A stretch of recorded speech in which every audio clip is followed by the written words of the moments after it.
Vitamin C થી ભરપૂર આ ફળ દેખાય છે ગોળાકાર અને આ ફળને છોલીને ખાવામાં આવે છે અને ફળનો ઉપયોગ સુગંધ કે શરબત બનાવવામાં પણ થાય છે.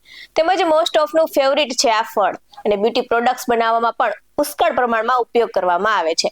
નમસ્કાર દર્શક મિત્રો, BS9 TV ન્યૂઝમાં આપની સાથે હું છું નેહા પટેલ. આજકાલ તો બજારમાં ફળમાંથી બનતા natural professional shampoo, glowing lotion ને સનસ્ક્રીન પણ ઉપલબ્ધ છે. ત્યારે નારંગી એક પોષક તત્વોથી ભરપૂર મોસંબી છે અને તે મોસમી ફળ છે. ત્યારે સ્વાસ્થ્ય માટે તે ઘણા લાભદાયક ગુણ ધરાવે છે અને વિટામિન સી, પોટેશિયમ, ફાઇબર અને એન્ટીઓક્સિડન્ટ્સથી ભરપૂર છે. ત્યારે નારંગી શરીર માટે ખૂબ જ ફાયદાકારક છે. નારંગીનું નિયમિત સેવન કરવાથી રોગ પ્રતિકારક શક્તિ વધે છે અને મજબૂત થાય છે અને નારંગી એ શરદી અને ફ્લૂ માટે મદદરૂપ છે. ત્યારે નારંગીમાં આમ તો જોઈએ તો લગભગ 86% પાણી હોય છે, જે શરીરનું હાઇડ્રેશન જાળવવામાં મદદ કરે છે અને નારંગીનું સેવન કરવાથી હાર્ટ એટેકનું જોખમ પણ ઘટે છે અને ફાઇબરના કારણે વજન પણ ઘટાડે છે. તો નારંગીની સૌથી અદ્ભુત ગુણવત્તા એ છે કે તેમાં એન્ટી ઇન્ફ્લેમેટરી ગુણ છે, એટલે કે તે શરીરમાં સોજાને દૂર કરે છે. તેમજ ઘા કે કોઈ સર્જરી સમયે આવેલા ટાંકા નારંગીનું જ્યુસ પીવાથી જલ્દી રૂજાઈ જાય છે. નારંગીમાં એન્ટીવાયરલ ગુણધર્મો હોવાથી તે વાયરસથી થતા ચેપને રોકે છે અને નારંગી સ્કિન પ્રોટેક્ટિવ હોવાથી પ્રદૂષણને કારણે જે ત્વચા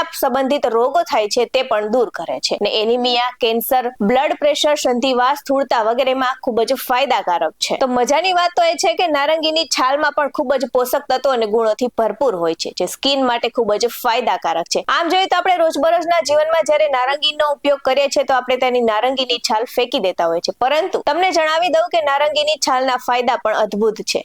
નારંગીની છાલનો પાવડર ત્વચા માટે નેચરલ સ્ક્રબ છે, જે સ્કિનમાંથી ટેનિંગ દૂર કરે છે અને પિમ્પલ્સને ઓછા કરે છે. છાલમાં રહેલ વિટામિન સી અને એન્ટીઓક્સિડન્ટ સ્કિનને ચમકદાર બનાવે છે. નારંગીની છાલનો પાવડર ફેસ પેક બનાવવામાં ઉપયોગમાં આવે છે અને જો નારંગીની છાલના પાવડરનો ફેસ પેક બનાવીને ત્વચા પર લગાડવામાં આવે તો ત્વચા સ્મૂથ બને છે. નારંગીની છાલમાં નેચરલ ફ્રેગ્રન્સ હોય છે. નારંગીની છાલનો પાવડર બનાવીને નારંગી ટી બનાવીને પણ પીવામાં આવે છે અને નારંગી ટી પાચન પ્રણાલીને સુધારે છે.